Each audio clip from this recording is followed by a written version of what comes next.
tuh.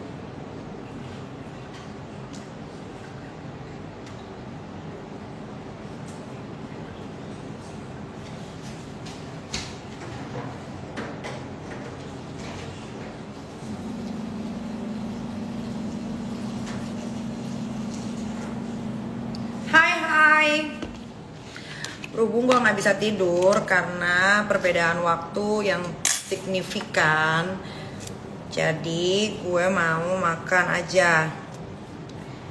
Gue mau makan instan pakai cabai rawit, pakai sambal ulek. Wow, masukin bumbunya. Kalau di Eropa nih masih sore guys. Zoe, what are you doing now? Okay.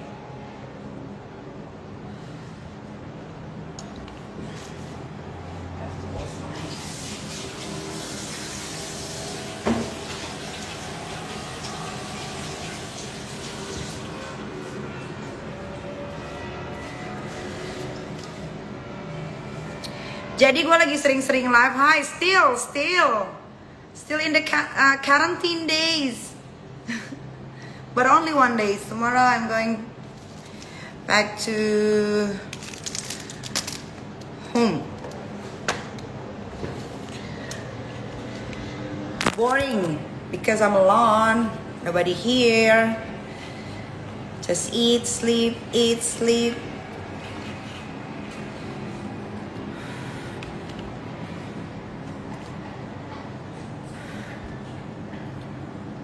Jadi biasanya gue see you. Hah? Really? When? Really?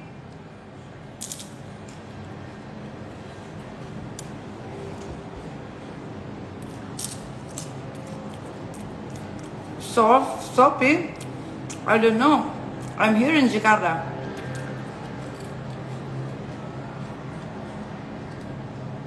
Batari.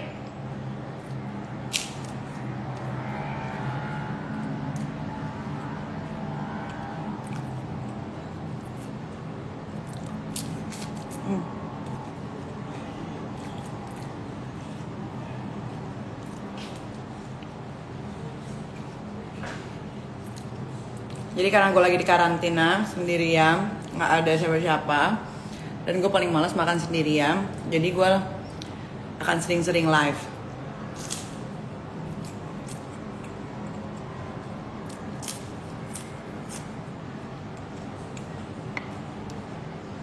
Jadi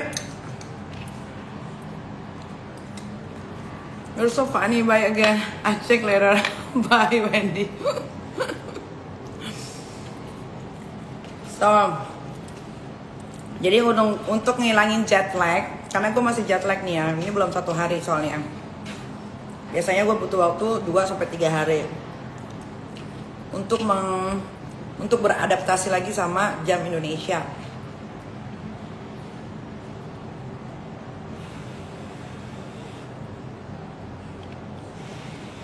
Karantina berapa lama? Setahun.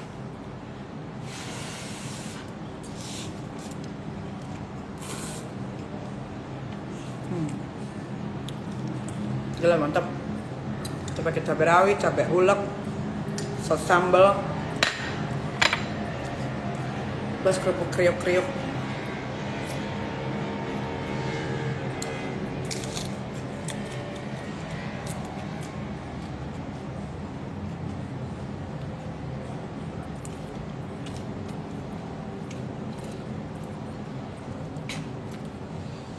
Karantina berapa tahun kak? Khusus gue katanya pemerintah setahun.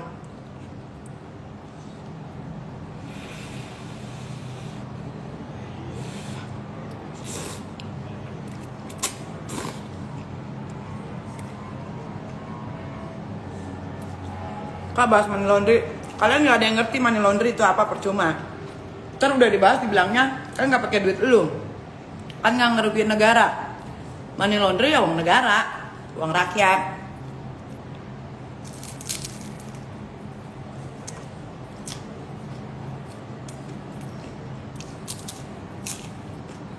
Itu kalau yang nggak ngerti netizen baca di Google, ada itu. Apa itu money laundry? Money laundry itu bisa disebut kriminal atau tidak? Siapa tahu ada uang gua di money laundry itu.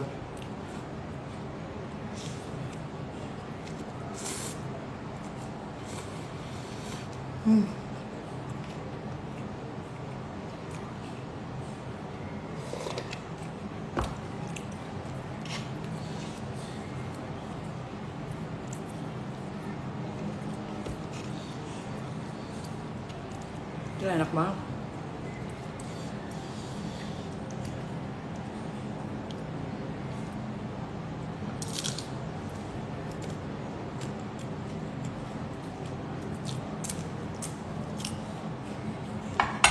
Ini ada jamur-jamuran, kita masukin aja jamurnya.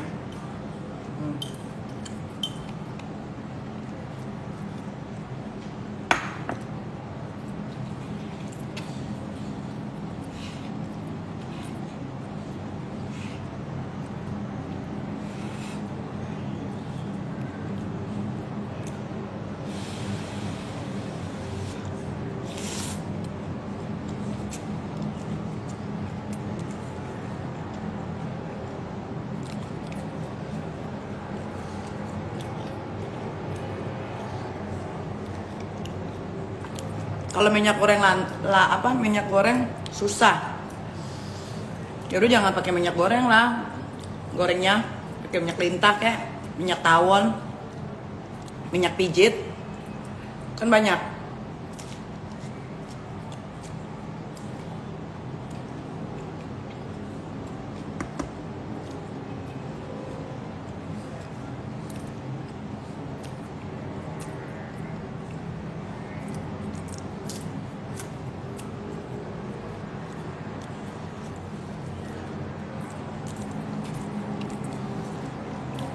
Dari bisnis skincare Kaniki udah bisa beli private jet belum? Belum.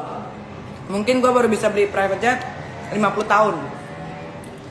Karena yang punya bisnis skincare kayak L'Oreal gitu-gitu aja belum bisa beli private jet.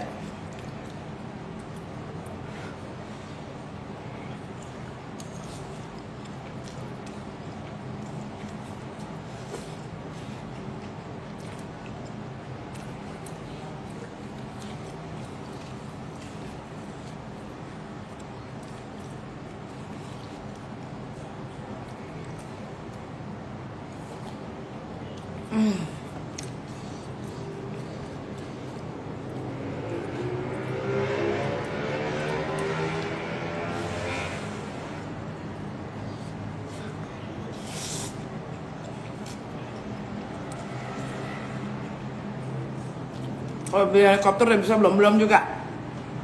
Belum.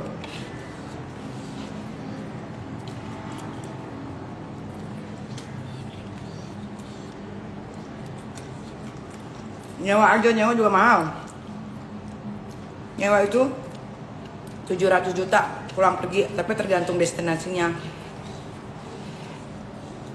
Kain.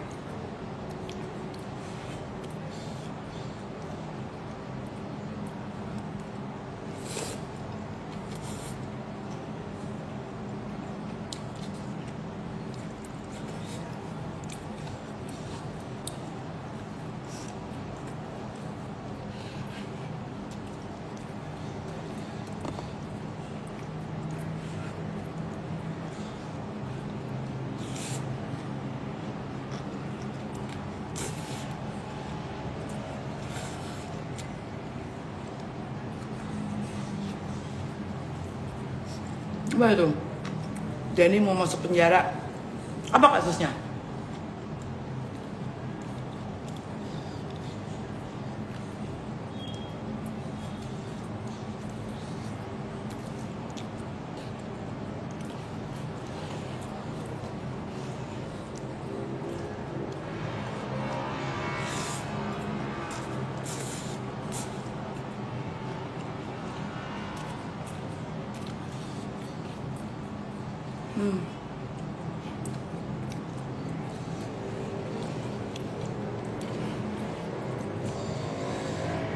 Bilang, "Hai Dea, lu ngirim apa Dea? Lu ngirim apa ke WhatsApp gua?"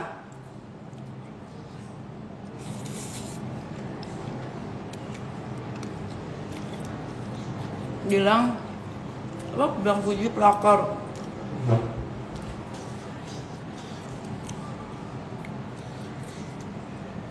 Kalau kalian nanya gua akan jawab ya.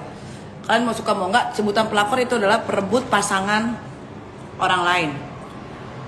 Berarti pelakor itu jadi universal, bisa diartikan ke segala macam. Cewek sama cowok misalkan putus, ternyata cowoknya direbut sama ini. Foto cus. Coba kirim ke nomor gue satu lagi deh sekarang.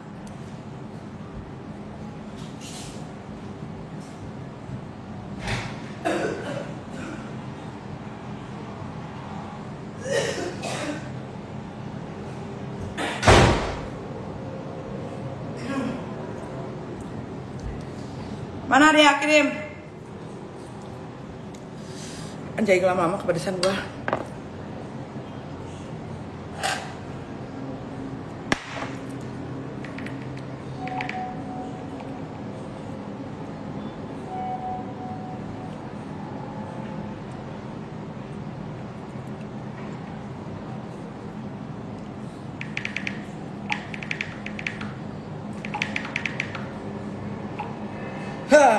Gila. Gila. Kacau.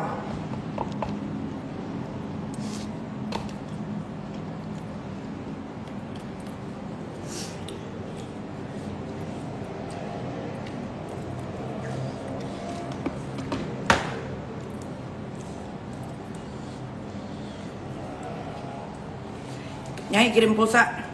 Gua aja nggak pakai pulsa handphonenya.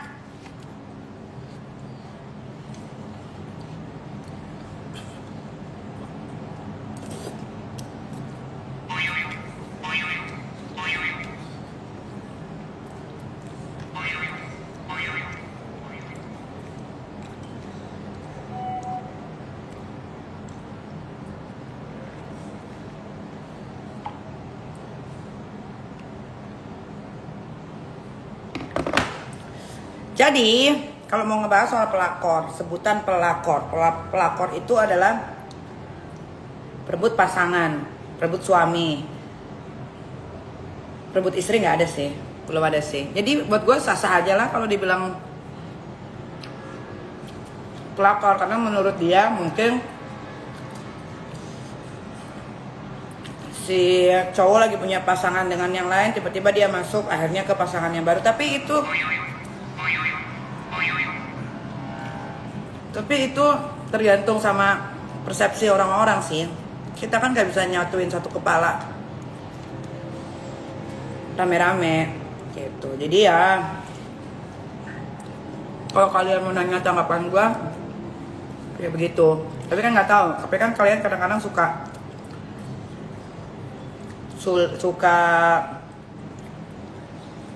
dengan keributan, penggiringan opini gitu. Jadi balik lagi ke kalian lah.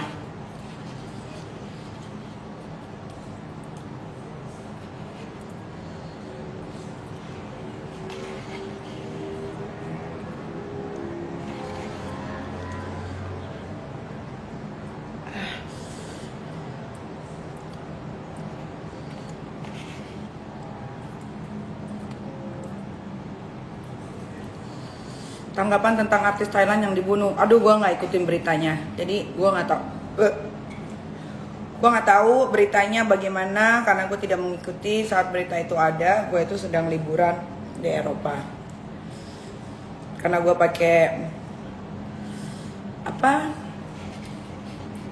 beli kuotanya dari Indonesia, dia agak lemot kalau untuk buka-buka berita itu.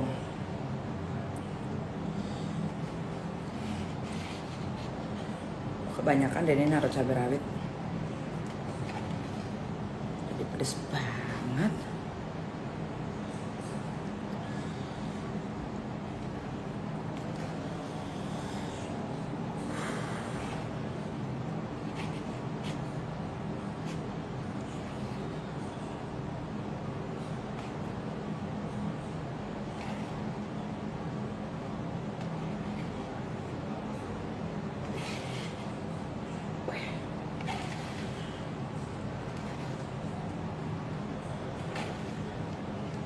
Wah.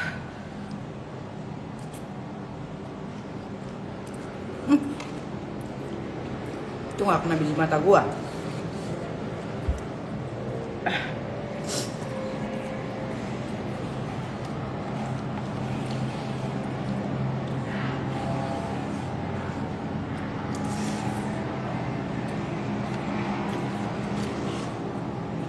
Masukin kerupuk.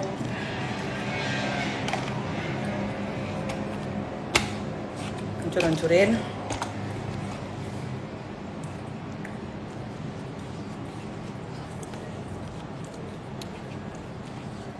DWP lagi bikin dapur. Nah, DWP.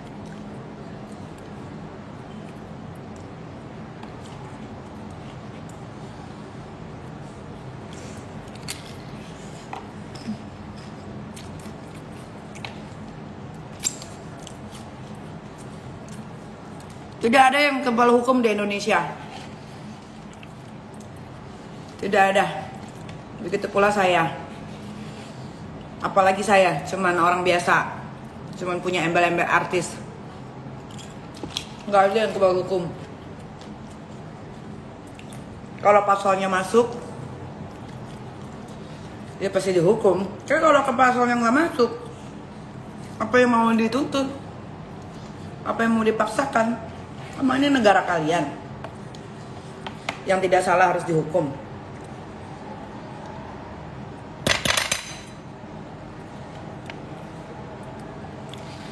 Ini bukan negara netizen, tapi ini adalah negara Republik Indonesia dengan berkepimpinan presiden kita.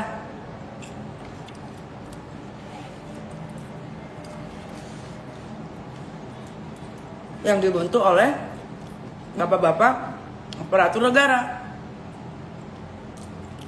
Jadi, kalau kalian melaporkan seseorang dan ternyata laporan kalian tidak jalan, berarti tidak masuk ke pasal, bukan berarti itu kebal hukum. Karena kalau bicara soal hukum, itu nggak segampang itu, guys.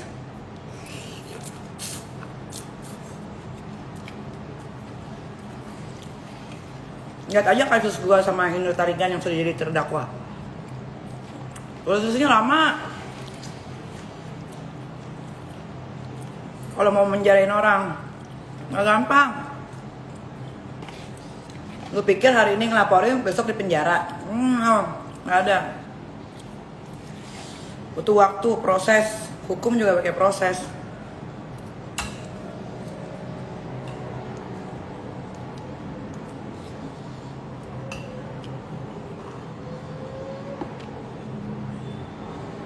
Lu mau laporin siapa? Laporin Dennis. Laporin aja. Kalau emang dia salah, pasalnya dapet, bisa dihukum, ya pasti akan dihukum. Tapi kalau kalian sudah melaporkan Dennis atau siapapun itu, ternyata tidak masuk pasalnya, ya sudah, jangan marah, tidak bisa dipaksakan. Itu kan sudah ketentuan dari Bapak Kepolisian. Jangan karena kalian suka sama satu orang, kalian jadi bodoh akan semua hal. Jangan.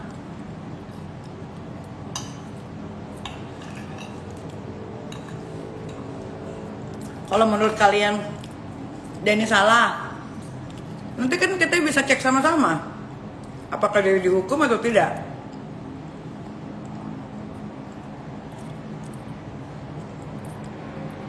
Beton.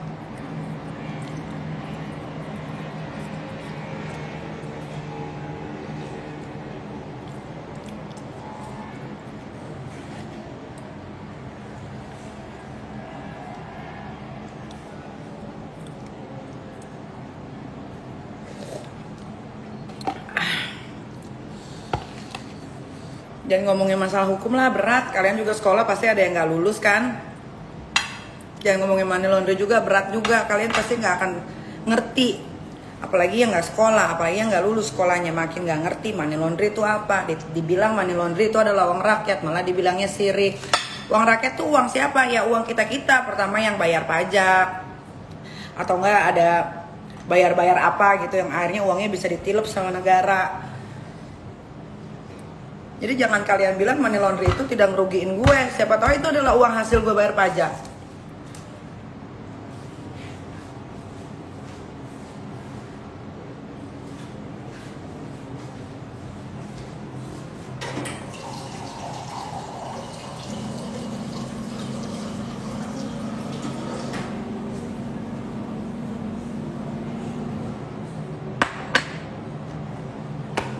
Nah kan, gue hilang kerak gue kan jadinya kalau begini.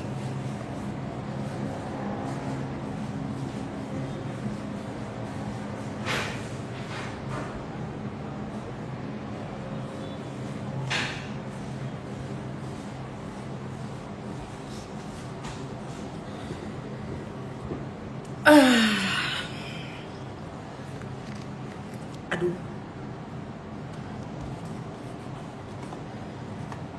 Kasus Adam Denny. Kenapa kasusnya Adam Denny? Kasusnya Adam Denny kan sudah sudah ditangani sama pihak kepolisian, yaitu bapak-bapak yang ada di Mabes Polri. Ya sudah, biarkan mereka mengerjakan tugasnya. Kenapa lu tanya gua? Emang gua bagian dari mereka? Mananya gua tahu?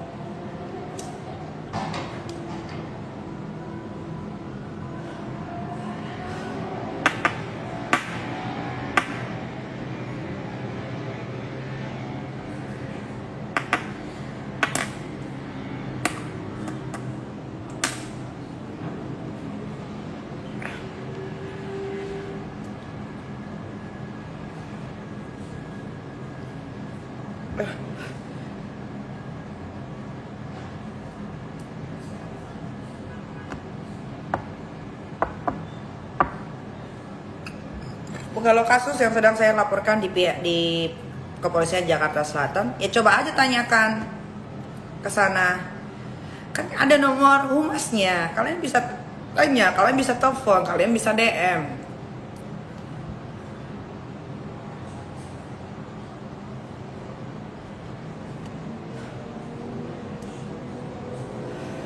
Ya lu tanya kalau mau tahu kasus yang di Jakarta Selatan, lu tanya ke Pak polisinya, kenapa lu malas? Kadang-kadang netizen suka males. Padahal dia mau tahu tapi dia males, maunya nanya. Jangan dong, kalian kan pintar, kalian kan rajin-rajin. Kalian tanyalah, atau coba silaturahmi sana. Jangan maunya terima beres.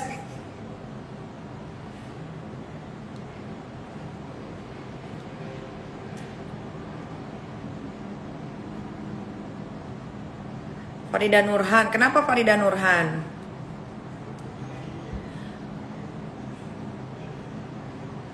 Iya, hidung gue beda sebelah. Yang ini yang ini terbuat dari ongol-ongol, yang ini terbuat dari bakwan. Beda emang tuh. Segala hidung gue dibilang beda-beda. Mata lu ini miring sebelah.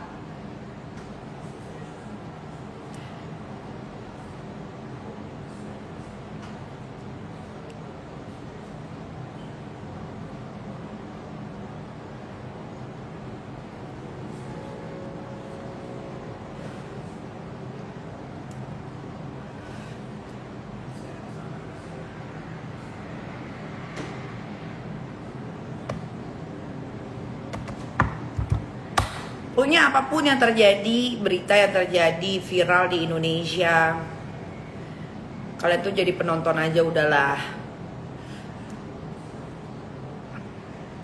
Gak usah juga nanya, nanti kalau nanya dijawab nggak terima. Jadi kan serba salah orang. Padahal orang ngasih tahu yang sebenar-benarnya, mengedukasi kalian supaya kalian pintar, supaya kalian tahu. Oh ini tuh begini ya, oh ini tuh begitu ya gitu. Tapi kalian tuh kadang-kadang susah untuk menerima gitu.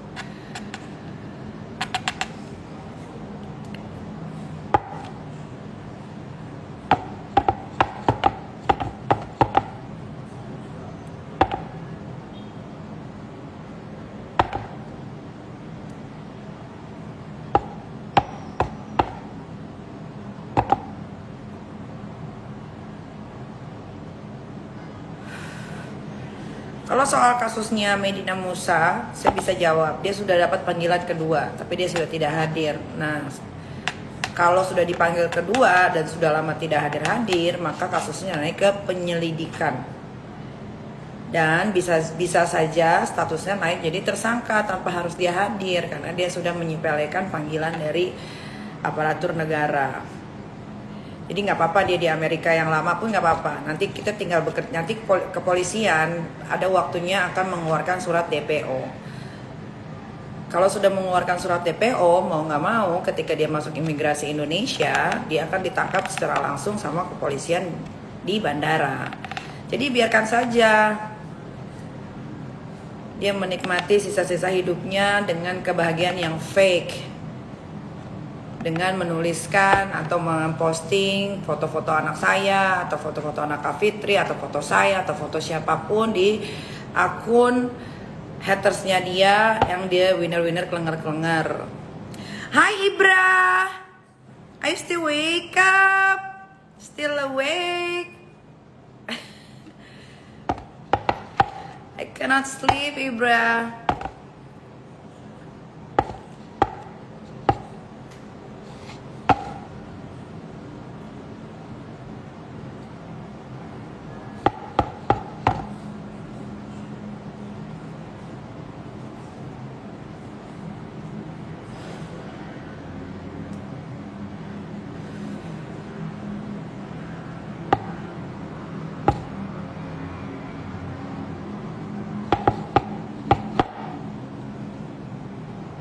Kalau nih gini ya, saya kasih tahu nih. Kalau mau memenjarakan orang itu, ya tidak seperti membalikan telapak tangan. Sama seperti kalau kita mau kaya, tidak seperti membalikan telapak tangan. Yang bisa membalikan telapak tangan langsung jadi kaya itu kalau nggak lu ngepet, ya pesugihan, atau nggak lu jadi mafia. Oke. Nah, begitupun dengan kasus yang sudah masuk ke kepolisian. Ketika kita melaporkan seseorang, itu prosesnya cukup panjang. Nggak langsung semena-mena dilaporkan, besok ditangkap. Kalau kasusnya itu kasus spesial, mungkin bisa terjadi. Kalau misalkan kasusnya menyangkut mengenai negara, atau menghina petinggi-petinggi yang ada di Indonesia, hari ini dilaporin, 2-3 minggu prosesnya jalan, langsung di penjara bisa gitu. Tapi kalau kasus kayak gue itu kita butuh yang namanya proses. Ada yang namanya panggilan dulu, panggilan saksi, habis panggilan saksi panggilan pelapor, dari panggilan pelapor nanti dipanggil saksi ahli nanti baru gelar perkara, dari gelar perkara itu baru bisa dinaikkan jadi penyidikan atau tidak. Kalau sudah bisa dinaikkan jadi penyidikan berarti statusnya naik jadi tersangka. Kalau sudah jadi tersangka, saksi dipanggil lagi untuk BAP ulang. Setelah saksi dipanggil lagi, nah saksi itu bukan 1 orang, tapi saksi itu harus 3 orang maksimal.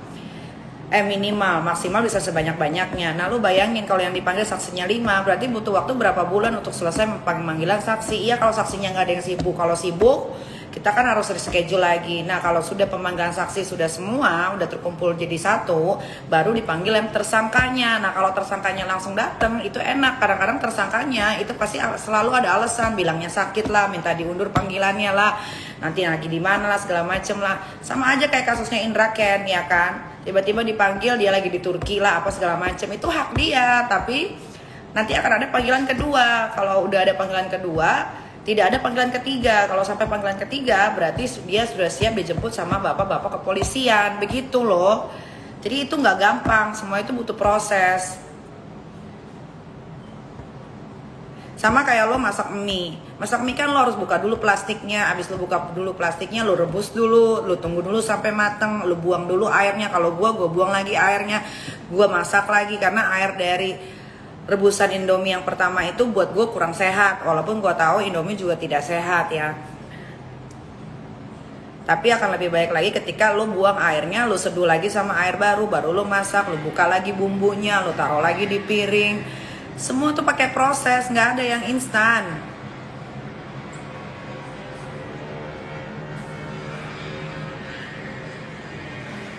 Ya, jadi siapapun berhak melaporkan orang ke kantor polisi, dan polisi pun berhak untuk menerima laporan. Tapi balik lagi, setelah dikaji ternyata laporannya tidak kuat alias tidak bisa masuk ke pasal manapun, jangan marah atau jangan sewot atau jangan lagi memfitnah kalau ini kebal hukum, ini ada main dengan ini. Tidak, berarti memang pasalnya tidak kuat yang dilaporkan itu. Jadi kalau kita mau melaporkan kepolisian itu kita harus cari pasalnya dulu yang pas. Kalau nggak pas ya salah sendiri. Gitu loh. Sama kayak gue melaporkan Indra Tarigan, gue butuh proses 2 tahun untuk membuat dia jadi terdakwa dan duduk di kursi persakitan alias persidangan. tahun. Ya kan? Gitu.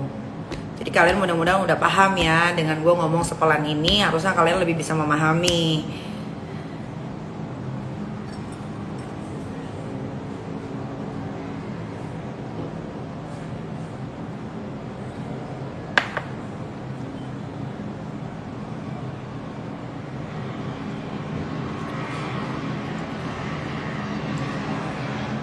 Lah terus kalau kasusnya RP-nya gimana?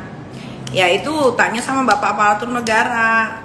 Gimana? Kenapa? Karena memang setahu saya, setelah saya baca, pelanggaran prokes atau bukan pelanggaran prokes ya. Misalkan kalau kita tidak mengikuti peraturan pemerintah soal karantina, gitu kan? Itu ada di Google kok. Kalian bisa baca. Memang agak sulit untuk si pelaku ini dipenjara, gitu. Karena masa hukumannya kurang dari 5 tahun. Cuman akan bisa masuk ke persidangan. Nah, bisa dipenjara atau tidaknya itu balik lagi ke Bapak Hakim dan Pak Jaksa. Karena kalau sudah masuk ke ranah pengadilan itu bukan lagi urusannya Pak Polisi. Gitu. Nah, kalau menurut kalian ada yang janggal, ya kalian coba tanya. Pihak kejaksaan sama kehakiman kan punya Instagram sekarang.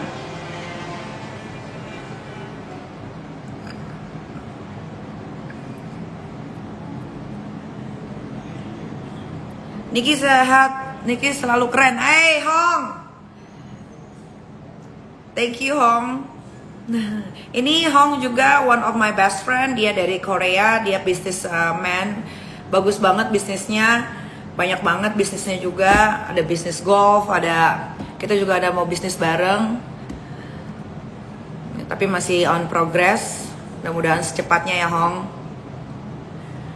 Sama aja kayak misalkan orang kaya. Kalau basicnya bukan dari keluarga kaya, tiba-tiba bisa menjadi kaya, 90% itu harus dicurigai. Dari manakah sumber uangnya? Kecuali kalian basicnya kalian punya keluarga udah kaya, terus tiba-tiba kalian bisa menjadi orang kaya dalam waktu kurang dari 5 tahun dengan pengeluaran yang bombastis yang bisa kita saksikan di media sosial setiap harinya. Netizen juga senang kan dilihatin kemewahan, keriaan gitu kan. Ya itu harus dicurigai, itu duit dari mana gitu. Karena kalau kita hitung secara matematika, rumusnya tuh ada gitu. Ini kalau yang pintar matematika coba aja hitung. Rumusnya tuh ada banget. Keuntungan penjualan, let's say misalkan gue punya skincare, gue punya slim juga, gue tahu banget hitung-hitungan. Kalau kita jual sekian, modal sekian, keuntungan sekian, penjualan sekian, dapat sekian setiap bulan dikali 12 gitu. Jadi kalau misalkan bisa beli jam tangan RM sampai lebih dari 5, beli tas Himalaya lebih dari 2, bisa membayar brand ambassador dengan harga mahal, bisa membeli mobil sport yang harganya di atas 10 miliar atau 7 miliar, banyak, menghambur-hamburkan uang, tiba-tiba bisa membeli gedung, tiba-tiba bisa membuat bank, membeli helikopter atau private jet. Itu akan jadi tanda tanya besar sekali. Dari mana pemasukan duitnya? Gitu. Karena kalau dihitung-hitung, nah masalahnya kalian tidak, gimana ya ngomongnya, kalian tidak masuk dalam bisnis yang sedang dijalani, yang sedang diomongi ini gitu. Jadi kalian tuh tidak tahu presentasinya berapa, keuntungannya berapa gitu. Walaupun apalagi bisa punya pabrik itu bukan 1-2 M. Karena gue juga sempat tergiur dulu mau bikin pabrik untuk usaha gue sendiri gitu. Tapi setelah gue kalkulasikan, ternyata kok ini nggak make sense. Kalau misalkan gue punya, gue pasti akan boncos gitu. Dan gue nggak mau boncos. Gue nggak mau gara-gara gue cuman ingin show off punya pabrik lalu gue boncos, gue jadinya tidak bisa menafkahi anak-anak gue dengan baik. Gue tidak bisa memberikan fasilitas yang baik karena gue harus mengeluarkan uang untuk sesuatu yang menurut gue akan lama ini baliknya gitu.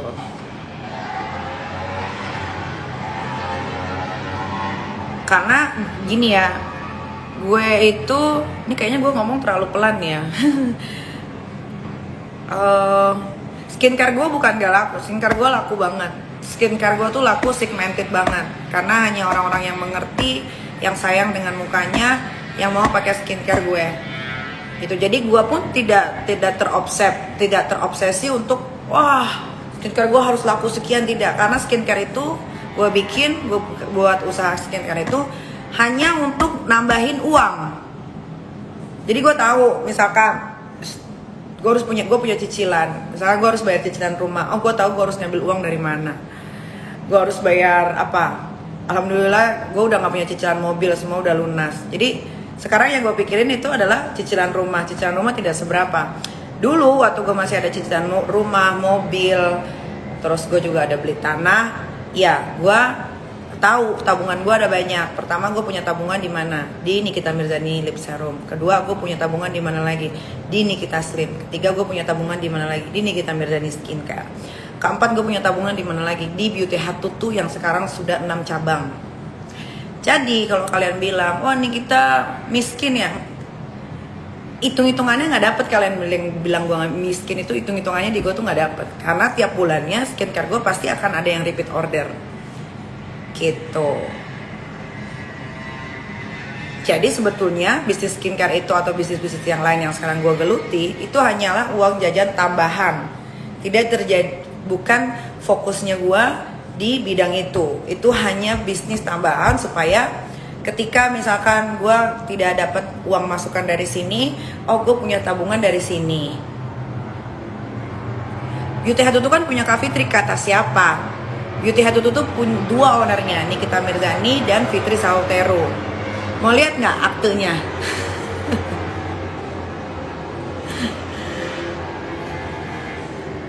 Gitu. Beauty Hut itu punya Nikita Mirzani dan Kak Fitri Sautero. Jadi itu sebenarnya bisnis iseng-iseng, ternyata dari keisengan gue bisa menghasilkan uang. Uangnya bisa gue pakai untuk apa? Ya gue bisa ke luar negeri, gue bisa sekolahin anak yang tiap bulan gue harus bayar 25 juta. Gue bisa beliin anak-anak gue pakaian bagus, gue bisa beliin anak-anak gue makanan yang sehat, bergizi.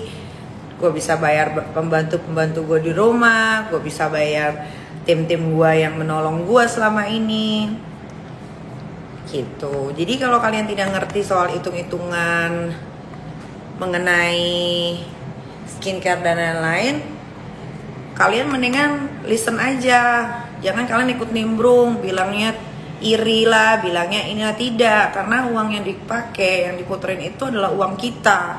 Apalagi kalau kalian suka bayar pajak, ya itu salah satunya adalah uang kalian. Makanya kenapa sih di Indonesia ini diwajibkan sekolah minimal sampai SMA deh, minimal gitu. Bukan minimal atau maksimal sih sampai SMA tuh, nggak ngerti deh. Kayak gitu deh. Makanya waktu wajib sekolah harusnya kalian ikut, jangan pada males. Nah terus kalau udah belajar, jangan cuma masuk ke sekolah aja, tapi belajar yang bener. Belajar, baca. Sekarang kan zaman udah keren banget. Mau apa-apa kalian tinggal Google aja, keluar tuh. Misalkan kalian mau bikin pasal apa, ketik aja pasal 378, pasal penipuan, keluar tuh di Google, kalian baca. Jadi kalian tahu ketika misalkan nanti suatu saat ada artis yang kena masalah pasal penipuan, oh pasal penipuan tuh gini ya gitu. Nah, terus kalian juga bisa baca kok sekarang di Google ada pencucian uang, itu ada juga di Google. Daripada kalian cuma nontonin live streaming artis-artis atau orang-orang yang kalian suka, ngefans banget, buang-buang kuota dan kalian juga tidak dapat apapun, mendingan kalian memperkaya isi otak kalian dengan membaca. Karena membaca itu adalah ilmu guru yang menurut gue paling menolong sih sekarang. Digital itu sekarang menolong banget. Kayak lo mau tahu apapun itu lo bisa cari di Google, gampang banget. Cuma kadang-kadang kan rakyat ini suka males. Mendingan nonton live streaming aja. Mendingan gue gibah aja di akun-akun haters. Mendingan gue ngatain aja artis yang lagi live streaming yang gue nggak suka, padahal gue nggak pernah kenal. Itu sebetulnya yang harus dikurangi dari isi otak kalian itu kalau mau maju. Terus misalkan nanti gue deh contohnya mengkomentari kasus orang, dibilangnya nggak nimbrung nggak makan, dibilangnya nggak pansos nggak makan, iri segala macem. Dulu sosial media tuh nggak begini loh, karena gue main Instagram, yang Instagram gue yang pertama itu gue punya udah kurang lebih 8 tahun 9 tahun tuh nggak ada yang iri bilang bos pansos, nggak ada. Baru 3 tahun belakangan ini aja sosial media tuh kacau. Apa-apalah diposting, apa-apalah penggiringan opini. Dulu tuh nggak begini. Tapi it is what it is ya. It's life. Semuanya akan berubah pada waktunya.